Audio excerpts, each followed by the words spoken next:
महाराष्ट्रातलं राजकारण सोयीनं असं चालवलं जातंय, फिरवलं जातंय, नाचवलं जातंय, वागवलं जातंय, असं नाही का? ईडीचे अधिकारी ज्यावेळेस भाजपच्या जवळची लोक असतील त्यांना का नोटिसा जात नाहीत, त्यांची का चौकशी होत नाही, त्यांना का त्या ठिकाणी पहाट त्या ठिकाणी ईडी चहा प्यायला जात नाही? महाराष्ट्रासह देशामध्ये घाणेरडे राजकारण होतंय, सोळीचं सुडाचं राजकारण होतंय आणि तरीही लोक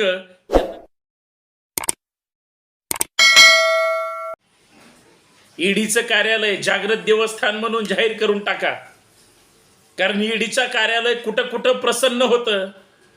ईडीच्या कार्यालयातून जे काही ईडी देवानी माणसं नेमलेत त्या राज्यामध्ये जिथं जिथं भाजप अडचणीत असतं तिथं तिथं ईडीचे अधिकारी जाऊन त्या व्यक्तीच्या नेत्याच्या किंवा त्या पक्षाच्या फायनान्सरच्या दारात जाऊन उभे राहतात. अहो शेवटी पैशावरच चालतं सगळं. कुठला नेता पैसा खात नाही. कुठल्या नेत्यांनी गोरगरिबांना पायदळी तुडून मोठा झाला नाही. एक माणूस दाखवा. अहो तुम्ही जातीच्या नावावर राजकारण करता, धर्माच्या नावावर करता, घाणेरडं करता, वाईट करता, चांगलं करता.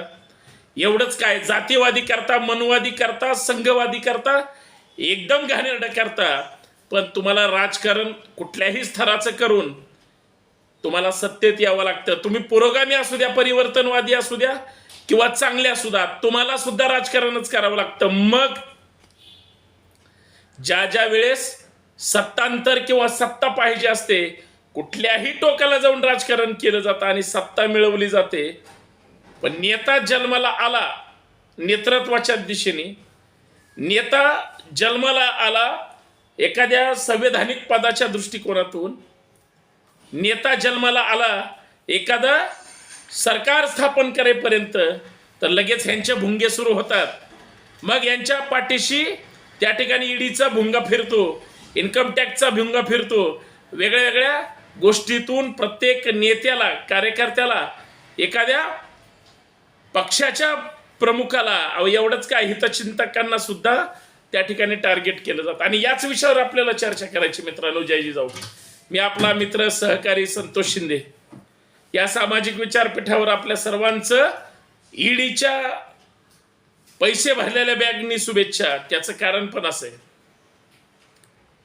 महाराष्ट्रात भाजप सत्तेवर होती का नव्हती? आत्ता नव्हती.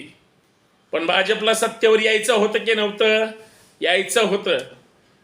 पण इथं सरकार कुणाचं होतं? तर महाविकास आघाडीचं होतं. हा झाला महाराष्ट्रापुरता मुद्दा. इतर राज्यात सुद्धा ज्या राज्यांमध्ये, मग तुम्हाला उदाहरण सांगितलं तर पंजाब असेल, दिल्ली असेल, तिकडं झारखंड असेल किंवा आपला महाराष्ट्र घ्या, केंद्रामध्ये भाजपची सत्ता आहे. मग केंद्राच्या ज्या केंद्रीय संस्था आहेत त्या कुणाच्या तालावर नाचणार? मग ही ईडी असेल, सीबीआय असेल, इन्कम टॅक्स असेल, त्या राज्याची पोलीस यंत्रणा असेल, कोणाचा आदेश मानते? आदेश मानल्यानंतर त्यांना कसं त्या पद्धतीनं टार्गेट केलं जातं? मग आता त्या राज्यामध्ये भाजपची सत्ता नाही. जिथं भाजपची सत्ता नाही तिथं त्या पक्षाचं काम कोण करतं? तर त्या राज्यातले ईडी. उदाहरण महाराष्ट्र. उद्धव ठाकरे मुख्यमंत्री म्हणून काम करत होते आणि ठाकरे साहेब ज्यावेळेस महाविकास आघाडी निर्माण झाली, बरोबर भाजपला सत्तेतून बाजूला ठेवलं. शिवसेनेच्या डझनभर लोकांना ईडीची त्या ठिकाणी नोटीस गेल्या होत्या. त्यांची नावं तुम्हाला माहिती आहेत. नसतील तर मी सगळ्यांची नावं सांगतो. गेल्या होत्या का नव्हत्या? मग राष्ट्रवादीचे सुद्धा टार्गेट होते. तेच टार्गेट होते का? काँग्रेसचे सुद्धा टार्गेट होते. येऊन जाऊन जे भाजपच्या विरोधात भूमिका मांडत होते त्यांना सुद्धा ईडीच्या नोटीस, का त्यांनीही कुठंतरी मलिदा कमवलेला, खाल्लेला, गोळा केलेला असतो. मग आता भाजपला सत्तेवर आणायचंय किंवा भाजपच्या विरोधी पक्षातली लोक त्या राज्यात सत्तेवर आहे. मग त्या नेत्यांची झोप उडवणार. मग यादी तयार होणार. भाजपचे जे वाचाळवीर नेते, प्रवक्ते जे कोणी असतील, रोज टोकाचं घाणेरडं बोलणार. मी भाजपच का करतोय? का दुसरं केंद्रात सत्तेत नाही आणि काँग्रेस सत्तेवर होती, त्यांनी कधीच असं घाणेरडं राजकारण केलं नाही. त्या ईडीच्या अधिकाऱ्यांना मग ती भाजपकडून यादी जात असावी आणि मग ते अधिकारी टार्गेट करत असावे.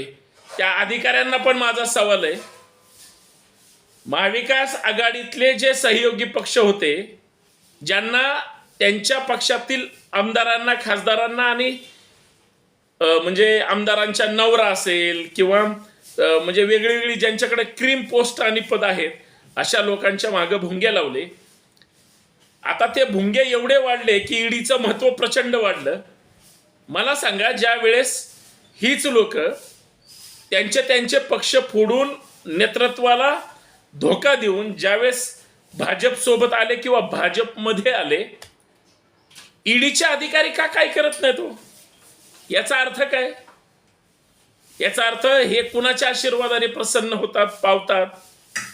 मग ईडी भाजपचं सत्ता केंद्र कार्यालय का नसावं? ईडी भाजपचं पूर्ण वेळ काम करतं असं का म्हणायला कुणाला अडचण वाटावी?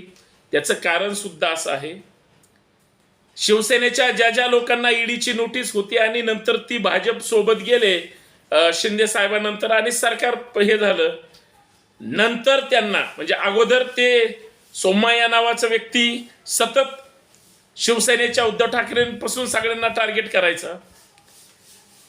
ज्यावेळेस टार्गेट होत होते किंवा त्यांना नोटिसा जात होत्या, आनंदराव अडसूळ असतील, भावना गवळी असतील, ते विनायक जाधव असतील, जे यशवंत जाधव, जे कुणी लोक असतील, त्या हे मी बोटावर मोजणे एवढे सांगितले, अजून अर्धा डझन नावं आहेत. ह्या लोकांना आता ईडीच्या नोटिसा गेल्यात किंवा कारवाई सुरू आहे असं का कुठंच दिसत नाही? मग का नसेल ईडीचं कार्यालय? पैसे टाकून जागृत देवस्थान, हा झाला एक मुद्दा. मग तशीच राष्ट्रवादीच्या मागे होती. बऱ्याच जणांनी सांगितलं होतं की मागची दिवाळी म्हणजे नुसतं गाडी भरून पुरावे, हे सगळे भाषा तुम्हाला शब्द माहिती असतील. पण ह्या सगळ्या ह्याच्यामध्ये ज्यावेळेस ह्यांचं आणि भाजपचं टोचन झालं, झंगाट झालं, त्यावेळेस मात्र हे शांत झोपायला ह्यांना तिकडे वेळ मिळाला किंवा झोप लागते. याचा अर्थ काय? याचा अर्थ महाराष्ट्रातलं राजकारण सोयीनं असं चालवलं जातंय, फिरवलं जातंय, नाचवलं जातंय, वागवलं जातंय, असं नाही का? ईडीचे अधिकारी ज्यावेळेस भाजपच्या जवळची लोक असतील, त्यांना का नोटिसा जात नाहीत? त्यांची का चौकशी होत नाही? त्यांना का त्या ठिकाणी पहाट त्या ठिकाणी ईडी चहा प्यायला जात नाही? कारण असं आहे, देशामध्ये ज्या ठिकाणी भाजपची सत्ता नाही, त्या ठिकाणी भाजपची सत्ता आणण्यासाठी ईडी पहिल्यांदा जाऊन तिथं सर्वे करते. ईडीच्या माध्यमातून भाजपच्या विरोधी पक्षांचा एक सर्वे केला जातो.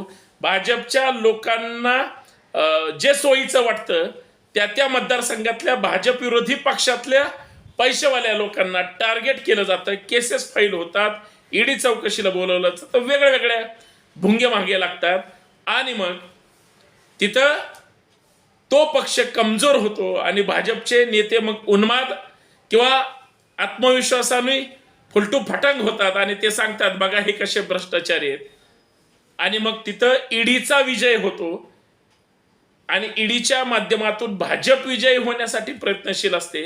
एवढं सगळं राजकारण भाजप पेरतंय, लोकांना कळत नाही.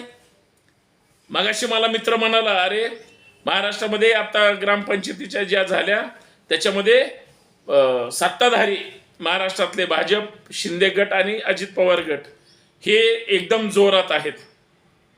यांच्या जागा, अरे म्हणलं दादा हे ठरवलं कुणी? जिकडं खोबरं तिकडं चांग भलं असतं. काही लोक इकडे तिकडे उड्या टाकतही असतील, पण या महाराष्ट्राची विचार संस्कृती ज्यांनी विकली, ज्यांनी बाटवली, या महाराष्ट्राची विचारधारा ज्यांनी बदनाम करण्याची सुपारी घेतली, तेच सत्ताधाऱ्यांना सेटलमेंट होतात. सामान्य माणूस नाही. सामान्याला माणसाला माहिती आहे की महाराष्ट्रात महागाई, बेरोजगारी, जगणं मरणं मुश्किल झालंय. ह्या जातीवादी आणि मनवादी कळपाच्या टोळक्याकडून ह्या ईडी सीबीआयच्या घाणेरड्या चौकशा सोयीनं होतात. मग त्याच्या लक्षात आलं की मग हे असंही षडयंत्र असू शकतं. पण हे सगळं षडयंत्र महाराष्ट्रातली जनता ईडीच्या माध्यमातून भाजपला त्या ठिकाणी त्या नजरेने पाहते आणि भाजप ह्या सगळ्या यंत्रणेचा गैरवापर करते. म्हणून ईडी, सीबीआय, इन्कम टॅक्स, जागृत देवस्थान पैसे घेऊन प्रसन्न आहे का? ते त्याचं उत्तर आहे हो, 100% आहे. महाराष्ट्रासह देशामध्ये घाणेरडे राजकारण होतंय, सोळीचं सुडाचं राजकारण होतंय आणि तरीही लोक यांना नाकारत नाहीत.